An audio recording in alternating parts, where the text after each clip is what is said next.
ముందుగా అందరికీ 80వ స్వాతంత్ర దినోత్సవ శుభాకాంక్షలు. ఈ ఆగస్టు 15th ఇండిపెండెన్స్ డే సందర్భంగా మనకు స్వాతంత్రం అనేది ఏ చట్టం ద్వారా వచ్చింది, అసలు మనకు స్వాతంత్రం వచ్చినట్లు ముందుగా ఎవరు ప్రకటించారు అనే విషయాలు కొన్ని తెలుసుకుందాం. మనకి మౌంట్ బాటన్ ప్రణాళిక, మనకు గవర్నర్ జనరల్ అయినటువంటి మౌంట్ బాటన్ అనే అతన్ని బ్రిటిష్ ప్రభుత్వం ఒక ప్రణాళిక తయారు చేయమని పంపింది దేశ విభజనపై. ఈ విభజనను గాంధీ ఆజాదులు దేశ విభజనను వ్యతిరేకించారు. మొదటగా ఈ నెహ్రూ, పటేల్ అనేటువంటి వారు ఇష్టం లేకపోయినప్పటికీ కూడా గత్యంతరం లేక అయిష్టంగానే ఒప్పుకున్నారు దేశ విభజనను.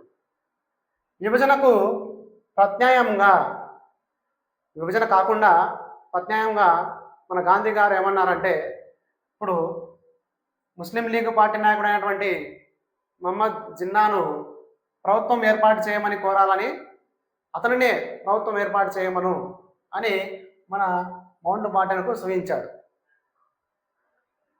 ఆ విధంగా అయినా కానీ మన దేశ విభజన ఆగిపోతుందనే ఉద్దేశంతో గాంధీ మౌంట్ బాటన్కు ఆ విషయం తెలిపాడు. అయినా మౌంట్ బాటన్ జిన్నాను ఒప్పించకపోగా కాంగ్రెస్ గవర్నమెంట్నే ఒప్పించాడు. జూన్ 3న ఒప్పించి తన ప్రణాళికను ప్రకటించాడు.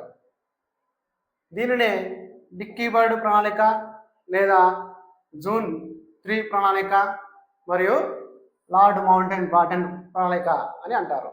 దీనికి 3 రకాల పేర్లు ఉన్నాయి. ఆ ప్రణాళికలో అతడు ఒక 10 ప్రతిపాదనలు పెట్టాడు.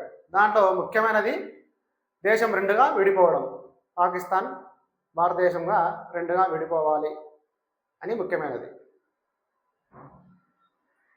ఈ మౌంట్ బాటన్ నేతృత్వంలో ఈ ప్రణాళికను తయారు చేసినటువంటి వాడు బిపి మీనన్ అనేటువంటి వాడు ఆ ప్రణాళికను తయారు చేశాడు. ఈ ప్రణాళికను అదేవిధంగా ఎటువంటి మార్పులు చేర్పులు చేయకుండా ఆ ప్రణాళికలో ఉన్నటువంటి అన్ని పాయింట్లను కూడా భారత స్వాతంత్ర బిల్లు పేరుతో అప్పటి బ్రిటిష్ పార్లమెంటులో 1947 జూన్ 4న ప్రవేశపెట్టారు. జూన్ 3న అతను ప్రకటించాడు. జూన్ 4న బ్రిటిష్ పార్లమెంటులో దానిని ప్రవేశపెట్టారు. ప్రవేశపెట్టించి ఆమోదం పొందింది.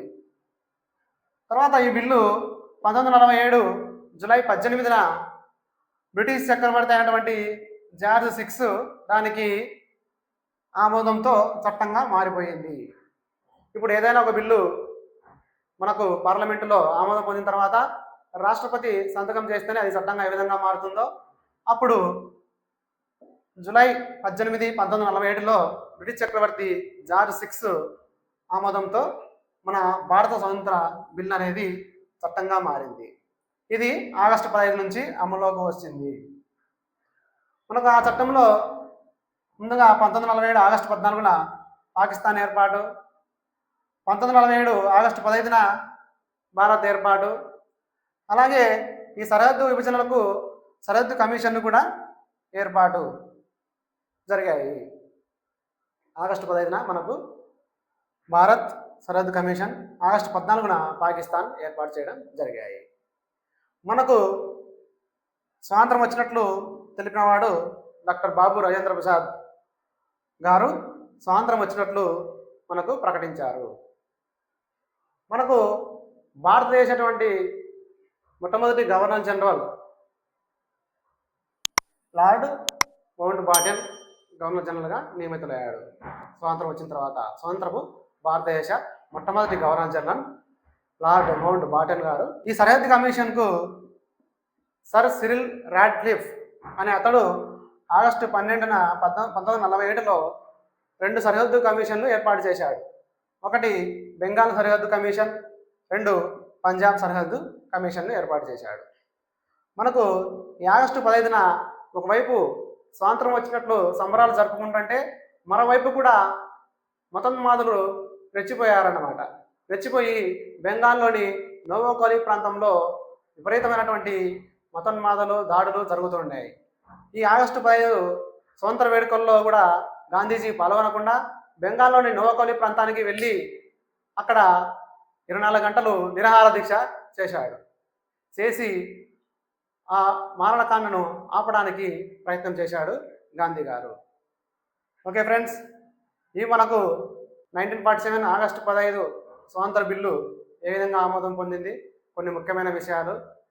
ఈ మనకు ఆధునిక భారతదేశ చరిత్రలో గాంధీ యుగంలో మనకు ముఖ్యమైన టాపిక్గా ఉంది, బాగా గుర్తుపెట్టుకోవాలి. ఓకే, మన వీడియోని లైక్ చేయండి, మన ఛానల్ని సబ్స్క్రైబ్ చేసుకోండి. Thank you.